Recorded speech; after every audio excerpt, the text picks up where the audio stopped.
इस कार्यक्रम के पुण्यार्जक हैं हीरालाल, सुधा बिलाला उज्जैन, अखिल, भक्ति, धिति, दर्श दुबई, जयेंद्र रेखा, आयुष, भाग्यश्री भीलवाड़ा, गरिमा, संदीप, सेजल, परी, अलीगढ़ एवं समस्त बिलाला परिवार।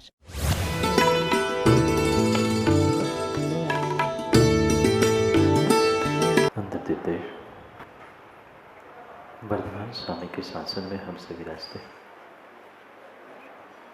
और उनकी यह पावन पीयूष देशना हम सभी के लिए परम उपकारी। अनादिकाल से हमारी इस आत्मा जो जन्म, जरा और मृत्यु रूपी रोग लगे, उन रोगों का उपशमन करने वाली कोई परम औषधि है तो वह एकमात्र यह जिनवाणी। भव्यात्मा,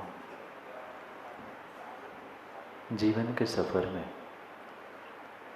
कई बार अच्छे दिन भी आते हैं और अधिक बार बुरे दिन भी आते हैं, क्योंकि संसार का ये नियम ही है, जहाँ समता है वहाँ विषमता है, जहाँ सुख है वहाँ दुख है, जहाँ दिन है वहाँ रात भी। व्यक्ति उन दुख के दिनों में, विपरीतताओं में कुलता रहता है कि ऐसा क्यों हुआ, क्या हुआ, और थोड़े से सुख के दिन आते हैं तो भूल भी जाता है और उसका ये कुलना और भूलना ही उसके भूलने के लिए निमित्त हो गया। जब ये विषमताएं है, विपरीतताएं है, तो उन विपरीतताओं को, विषमताओं को भी हमें बहुत सहनशील होकर सहन करने की आवश्यकता है। अगर हम दुखों के दिनों को, विपरीतताओं को, कष्ट के दिनों को सहनशीलता से नहीं जीत पाएंगे तो सुख के दिन भी शायद नहीं देख पाएंगे। स्वाभाविक सी बात है, जो जितनी विवेक पूर्वक अपनी रात को बिताता है, वही विशेष करके दूसरे दिन का उजाला देख पाता है। पता चला कांसर जी कोई बिलखते बिलखते रात में ही चला गया तो दिन कैसे देखेगा? नहीं देख सकता। ऐसे ही जैसे घर के, गृहस्थी के, व्यापार के कार्यों में आप सहिष्णु बनते हो, सहनशील बनते हो, ऐसे जीवन के प्रत्येक कार्यों में हमें सहनशील होने की आवश्यकता है। ये तो स्वाभाविक सी बात है। संसार है, घर है, परिवार है, समाज है, देश है, राष्ट्र है, तो प्रदीप जी नाना प्रकार के जीव, नाना बातें करने वाले मिलेंगे। और फिर पंचम काल में अनिल जी कन खजूरों की तो कमी है ही नहीं। तुम लाख अच्छा करो पर जिनको कमी देखनी है वो मात्र कमी को ही देखेगा।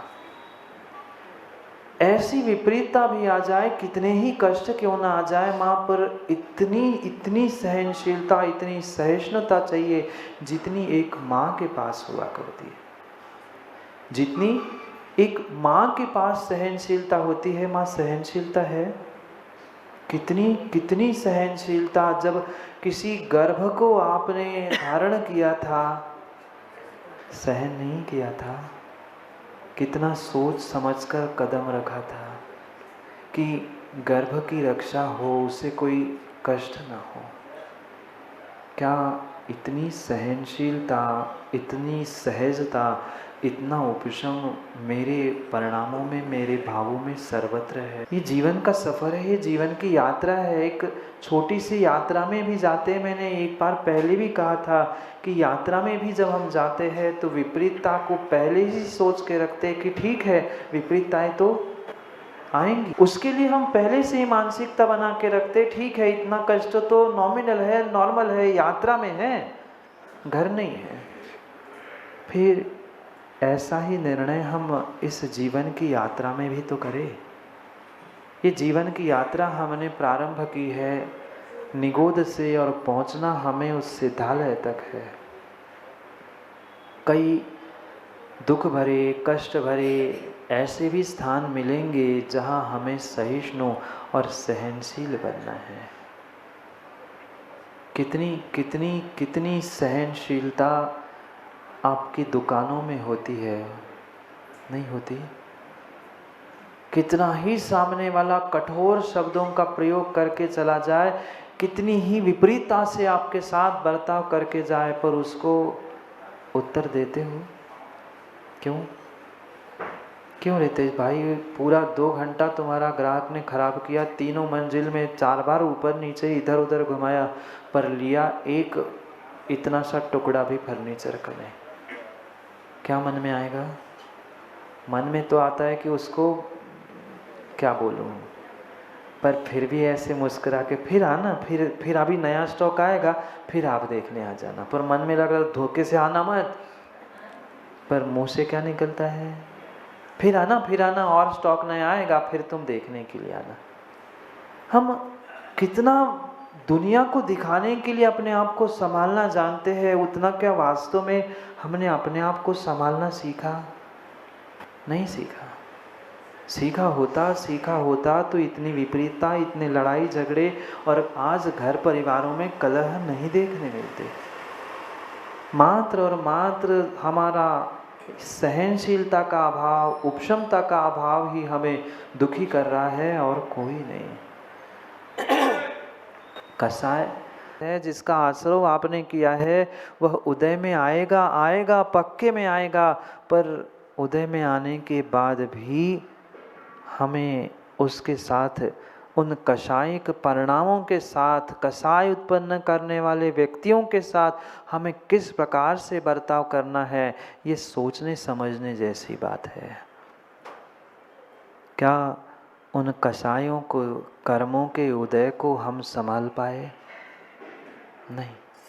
थोड़ा सा काम, माँ कितना, एक चुटकी भर भी हमारा काम बिगड़ जाता है, हमारे मन की बात नहीं होती है, तो कैसे आग बबूले हम हो जाते हैं। भले ही 10 मिनट, 15 मिनट, आधे घंटे बाद समझ में आता है, अरे यार मैंने गलती की, ऐसा नहीं करना था, पर 15 मिनट, 5 मिनट हम तो उबल गए। हमारा जितना पुण्य था तत्क्षण में इन कसायिक परिणामों से हमने नष्ट कर दिया। ध्यान रखना, जितना पुण्य तुम इन पुण्य क्रियाओं से, शुभ क्रियाओं से कर नहीं रहे हो, उससे कई अधिक घाटा, कई अधिक पाप कुछ मिनटों के संक्लेश परिणामों से कर रहे हो। याद है ना माँ, भुन भुन भुन भुन भुन भुन, ऐसा क्यों कहना, मैंने हो गया। आज बहुत सारे जीव पूछने आते, महाराज जी पुण्य बढ़ाने के लिए क्या करें, पुण्य कैसे बढ़े, पुण्य पर कैसे बढ़े? पुण्य मात्र और मात्र बाहर की क्रियाओं से बढ़ने वाला नहीं है, उसके साथ तुम्हें अपनी पहली संक्लेशताओं को कम करना सीखना होगा, कषायों को, विषयों को दबाना सीखना होगा। कितना दबाते हैं, दबाते हैं कि नहीं मोदी जी? दूसरों को तो बहुत सहजता से दबाते हैं, जो छोटे हैं, जो दीनहीन हैं, जो हमारी बातों में आ जाते हैं, उनको तो हम बहुत सहजता से दबाते हैं, पर अपनी कसायों को, अपने विपरीत परिणामों को क्या हम दबा पाए? नहीं। दबा दो अपनी कसायों को ही दबाना, अपनी कसायों को दबाना ही उपशम है, और ये उपशम ही तुम्हें सम्यक दर्शन देने वाला है। कसायों का उपशम ही सम्यक दर्शन है, अन्यथा किसी प्रकार से, किसी दुकान, किसी मॉल, किसी स्टॉल पर आपको ये सम्यक दर्शन मिलने वाला है ही नहीं। मात्र भीतर की जितनी आप कषायों की उपशमना करोगे, जितने अपने पापों से दूर होने का, विपरीतताओं से दूर होने का प्रयास करोगे, उतनी ही सफलता आपको मिलेगी। हो पाए आज तक सफल? क्यों नहीं हो पाए मनीष जी? क्योंकि हम जान रहे हैं, समझ रहे हैं कि मेरा ऐसा करने से काम बिगड़ रहा है, मैं फेल हो रहा हूँ, पर फिर भी व्यक्ति अपनी कसायों को नहीं छोड़ पाता। आवश्यक नहीं है कि कोई 70-80 का हो जाए सो समझदार हो। आवश्यक नहीं है कि कोई 10-15 साल का समझदार नहीं हो। जितना जितना विवेक पूर्वक वो अपनी कषायों के साथ उपशमना सीख लेता है, कषायों के साथ डील करना सीख लेता है, उतना ही वह समझदार कहलाता है। क्यों नीरज, डील करते हो ना पार्टी के साथ? कैसे? गुस्से से। कितना ही मूड खराब हो, पर उससे जब भी बात करते हो तो प्रयास तो मुस्कुराने का ही करते हो, और माना कि नहीं कर पा रहे हो तो सीधे कहते भाई अपन कल मिलते हैं, आज ठीक नहीं है मन, आज स्वास्थ्य ठीक नहीं है, जो भी बहाना बनाते हैं। कभी ऐसा हम प्रत्येक व्यक्ति के साथ जहाँ हमारा स्वार्थ नहीं है वहाँ भी करना सीख पाए। वहाँ तो खौल पड़े, उबल पड़े, पूरी गुस्सा, पूरी भड़बड़ा के हमने दूसरे पर निकाल दी। ठीक है, सामने वाला तो विपरीतता तुम्हें देगा, परेशान करेगा, कष्ट देगा, वो तो मात्र निमित्त है। तुम्हारे कर्मों का अगर उदय नहीं होता तो वो निमित्त सामने क्यों आता? यही तो सबसे बड़ी साधना है इस पंचम काल में, कि सामने निमित्त होने पर भी अपने आप को संभालना, जैसे एक व्यापारी अपने दुकान में अपने आप को संभालता है। माँ आप नहीं संभालते, कितना बच्चों को संभालने में विवेक है। कभी बच्चे खेलते खेलते उन बालकों ने आपके बाल नहीं खींचे? याद करना ना माँ पुरानी बातों को। क्या उन बालों को खींचते समय तकलीफ नहीं हुई थी? कोई दूसरा व्यक्ति आके आपके बालों को हाथ ही लगाए, फिर उसने तो हाथ पकड़कर मुट्ठी में खींच लिया। 2-4 बाल टूट भी गए होंगे शायद, पर फिर भी कभी बच्चा है, मेरा ही तो बेटा है, कितना सहन किया, और कितना विवेक। माँ उसका हाथ ऐसा खींचा, याद करो ना, उसको धीरे से एक उंगली छुड़ाई। क्यों? अगर हाथ खींच ले, बाल तो ठीक है, उसके हाथ में भी तो नहीं रखा विवेक। कितनी सहनशीलता, वो खींचे जा रहा है, चिल्ला रहा है, लात मार रहा है, पर फिर भी माँ सहन कर रही है। इतनी सहनशीलता हमने धर्म में अपने जीवन में धारण की नहीं। वहां मेरा स्वार्थ था कि आज मैं बच्चे को संभाल लूंगी, बच्चे का ध्यान रख रही हूँ, कम से कम आने वाले समय में जब बूढ़ी हो जाऊंगी, यही सोचा ना। पर कितने बूढ़ों के साथ जवान रह रहे हैं और कितने जवानों के साथ बूढ़े रह रहे हैं? अपने आप से पूछ लो। एक घर में एक छत के नीचे रहना इसका मतलब नहीं है साथ रहना। वो तो दुनिया के दिखाने के लिए कोई कुछ कह देगा, मम्मी पापा को छोड़ दिया, इसलिए भले ही तुम एक छत के नीचे एक घर में रह रहे हो, पर अपने अपने परिणामों से पूछ लो कितना साथ रह रहे हो, और मात्र दिखाने के लिए कितना रह रहे हो। कितनी सहनशीलता माँ, नहीं किया ना ऐसा? बोलो ना। और मात्र बाल नहीं, उसने क्या क्या नहीं खींचा, कहाँ लात नहीं मारी और क्या कुछ नहीं किया, फिर भी कितनी माँ सहनशील बनती है। नहीं है, मेरा ही तो बेटा है, मारने दो लात। क्या गर्भ में जब बालक था तब कष्ट नहीं हुआ था? बोलो हाँ, हुआ था। पर फिर भी माँ ने उपशम भाव रखते हुए सहन करना सीखा कि ठीक है, कुछ करना है तो कुछ भोगना तो पड़ेगा ही। ऐसा कभी हमने धर्म के मार्ग पर सोचा? नहीं सोचा। वहाँ तो हमें अप टू डेट व्यवस्था चाहिए, टेबल कुर्सी, हमारी थाली, हमारी जिनवाणी पहले से ही लगी रखी नहीं चाहिए। अगर नहीं है तो फिर माली और पुजारी की खैर नहीं है। मैंने इतनी व्यवस्था की, मैं तुम्हें इतना देता हूँ, ये सब करता हूँ, तुम एक टेबल नहीं लगा सकते मेरे लिए? अरे उसने नहीं लगाई, एक दिन अपने हाथ से टेबल लगा लेते, बैठ जाते, पूजा ही करनी थी। नहीं मिला टेबल, जमीन पे बैठते और नहीं बैठते बन पा रहा था, खड़े होते, खड़े नहीं हो पा रहे थे, किसी से भी प्रेम से कहते बेटा इतना ले आ, मना करता कोई? पर इतनी सहनशीलता, बोलो ना, नहीं है। बिल्कुल बिल्कुल बिल्कुल नहीं है। हम पता नहीं किस आवेश में आके कैसे भूल जाते हैं कि हम धर्म करने आए हैं, जीवन जीने आए हैं।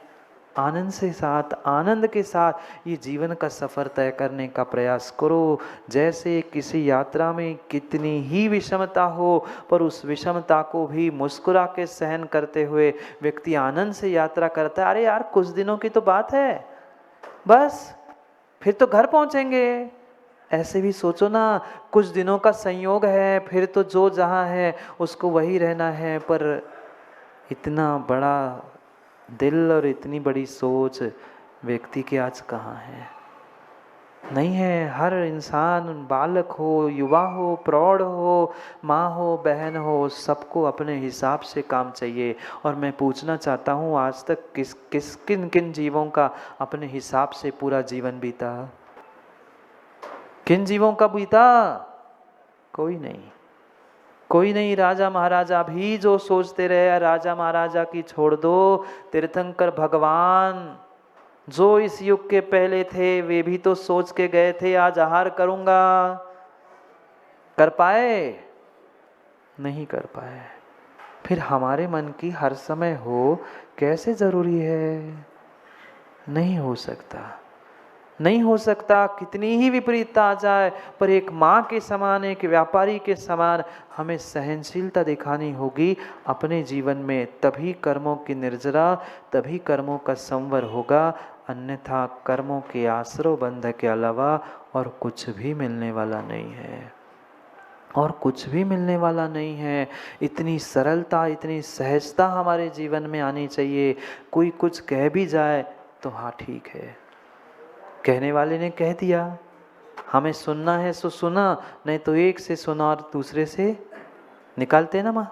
रोज 1 घंटा सुनाते हम, एक कान से सुनते, दूसरे कान से बस वाह वाह वाह वाह कर लिया। और जैसे थे, कल कह रहे थे ना, जैसे थे हो गए, पुनः टेंशन से विश्राम। 1 घंटे बस सावधान मुद्रा में रहते हैं और पुनः बाद में विश्राम। क्या करें? ये तुम्हारा प्रमाद, ये तुम्हारा विश्राम ही तुम्हें दुख दे रहा है। हमारे पास शक्ति है, हमारे पास स्ट्रेंथ है। हम चाहे तो सबको अपने भीतर की कसायों को क्रम से दबाते हुए अपनी विशेष जीवन की यात्रा को उस सिद्धशिला तक ले जाने का पुरुषार्थ कर सकते हैं। पर क्या करें? हम दूसरों को दबाने में, दूसरों को चमकाने में विश्वास मानते हैं। अपने पापों को और अपने कसायों को हम दबाते हुए कर्मों को चमका कर निकालने का प्रयास नहीं कर पाते। चमकाते हैं कि नहीं? दबाते हैं कि नहीं दूसरों को? माँ बच्चों को ऐसा नहीं करना, भले ही हम वैसा ही करें, पर बच्चों को डांटेंगे ज़रूर, दूसरों को कहेंगे ज़रूर ऐसा नहीं करना चाहिए, वो नहीं करना चाहिए, इतना नहीं आता समझ में। और जब स्वयं के समझ की बारी आती है, तब हम सरासर सब भूल जाते हैं, सरासर सब भूल जाते हैं। कब कर्मों का नाश होगा, कब हमारी इस संसार से दुखों से स्वतंत्रता होगी? थोड़ा सा विचार करो।